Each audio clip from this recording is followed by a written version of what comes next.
નવસારીવાસીઓની વર્ષો જૂની માંગણીઓનો આખરે સુખદ અંત આવ્યો। જ્યાં મુંબઈથી અમદાવાદ વચ્ચે દોડતી લોકપ્રિય કર્ણાવતી એક્સપ્રેસને નવસારી રેલવે સ્ટેશન ખાતે કાયમી સ્ટોપેજ મંજૂર કરવામાં આવ્યું।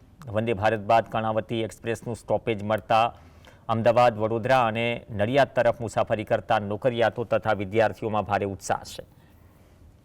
આ ટ્રેનમાં એસી અને રિઝર્વેશનની સાથે 4 જનરલ બોગીઓ પણ ઉપલબ્ધ હોવાથી ઇમરજન્સી પ્રવાસીઓને મોટો ફાયદો થશે। આ ઉપરાંત બોરીવલી વલસાડ મેમુ ટ્રેનને પણ સુરત સુધી લંબાવવામાં આવતા દૈનિક અપડાઉન કરતા મુસાફરોને રાહત મળી।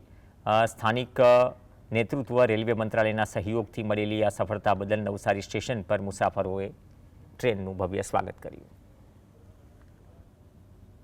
મુંબઈથી અમદાવાદ જતી અને અમદાવાદથી મુંબઈ જતી કર્ણાવતી એક્સપ્રેસ કે જેની અંદર એસી કોચની સાથે સાથે 4 જેટલા સામાન્ય બોગી પણ એમાં જોડવામાં આવે છે। એ ટ્રેનનું સ્ટોપેજ આજે પહેલીવાર નવસારીને મળી રહ્યું છે। પહેલા પણ વંદે ભારત સ્ટોપેજ નવસારીને મળ્યું છે।